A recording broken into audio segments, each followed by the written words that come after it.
Hello, everyone. This is Wrestling Discussion here, a YouTube channel that discusses professional wrestling.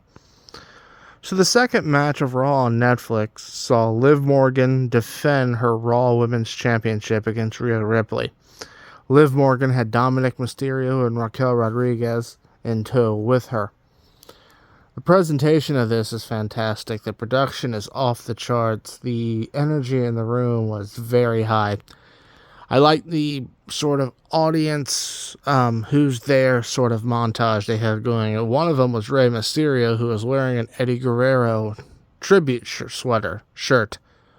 And that would come into play later on because I think it's a nice sort of light foreshadowing of what was to come. So Rhea Ripley really made Liv Morgan look good in this match. Liv Morgan had a great showing for herself. All the performers were very well done here. They did their job well. That includes Dominic and Raquel, in my opinion. So, Liv Morgan got a lot of offense in on Rhea, and she looked like a very credible champion. Rhea Ripley really sold well for her. Really played the role of babyface well here. And one of the things I liked about the match was a heel spot they did was Liv Morgan hit the famous Three Amigos, once popularized and created by Eddie Guerrero. She hit them on Rhea Ripley. And then she went up and hit a frog splash. And Rhea kicked out. And it was interesting, too, because they hit each other's finish. Rhea would hit the Riptide. Liv Morgan would hit an Oblivion, and they both kicked out. And we're in that era where finishers just don't finish anymore all that well until it's time, right? Sometimes you have to hit 2 or 3. But I thought the match was really well done. It was a classic old school heel versus babyface booking here, where Liv being the sort of chicken shit heel, smaller heel, and Rhea Ripley being a more dominant powerhouse babyface. They did a good job of telling the story. So Dominic would get the Raw Women's title and throw it in, and the ref would see it and intercept, but then Raquel Rodriguez would, on the other side, got up with the chair. And Rhea Ripley went to intercept her, and the chair got thrown down. Liv Morgan hits an Oblivion on the chair, and it's a really good false finish because you think it might actually be over. And it's interesting because previously Rhea Ripley hit her finish, the Riptide. Liv Morgan kicked out of that, and as I said, they kicked out of each other's finishes all night long. A finishing move is just not a finishing move anymore. It's going to take 2, sometimes 3 to put someone away, which is the evolution of, I guess, entertainment and sports in general, right? But especially entertainment. I liken it to sort of, not to get off topic, but almost like Dragon Ball Z, where, if you watch the old Dragon Ball from the 80s when Goku was a kid, the Kamehameha wave was a finishing move. But then eventually, as time goes on, it just becomes sort of a popular move that doesn't always finish an opponent. It's just a standard, classic, popular move. Sort of the same thing here with wrestling, right? Because it's like, it took Rhea Ripley 3 Riptides to eventually put Liv away. But she did the last 2, I think, just to make sure, because she hit a second one, and then to make sure she finished, she hit a third, because she hit 1 previously in the match.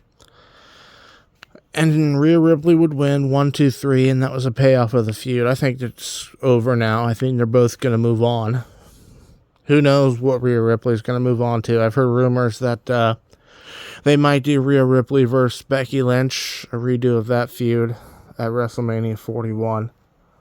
That would be a pretty good match. That'd be a great match. I think that would be a good way to go here.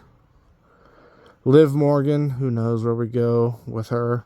Hopefully somewhere interesting. I could guess that if they do an Elimination Chamber where the winner of the match gets to face the Raw Women's Championship, I could see her being in that. We'll see where that goes from here.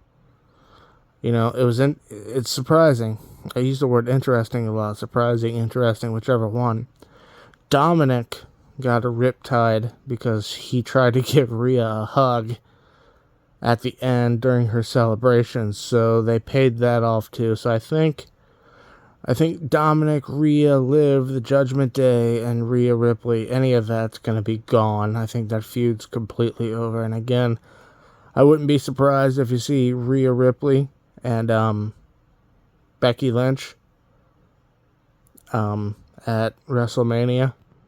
And also, they have the Raw Women's Intercontinental title match next week, too. I think it's Lia Valkyrie and Dakota Kai.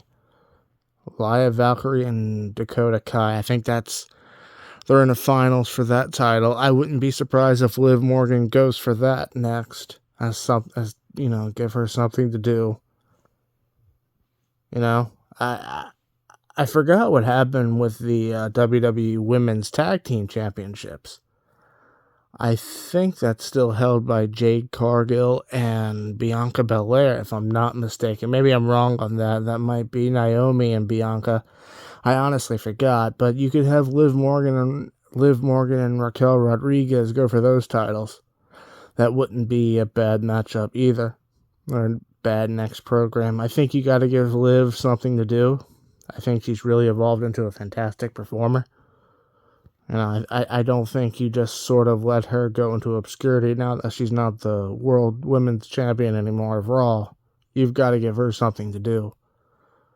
Rather that Intercontinental Women's Championship, that could be something she can go after at Mania, or the WWE Women's Tag Championship. That's obviously something to go for. I don't think you have her and Raquel Rodriguez just go after each other now. That's an easy third choice, right? It's an easy booking. Liv comes out, blames Raquel Rodriguez for the loss, attacks her, feud starts, right? You could easily go that route. That's a third option. But overall, it's a great match, great storytelling. I was wrong, as I previously mentioned. I thought Liv might have retained here, and you kept it going because I thought she was having a good title run.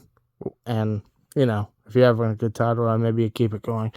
But it makes sense. They wanted this Netflix to have that big premium live event, big WrestleMania sort of feel. They broke out all the stops. So paying off feuds like this is a natural way to go. So I'm not surprised. But that's all for this one, guys. Thanks.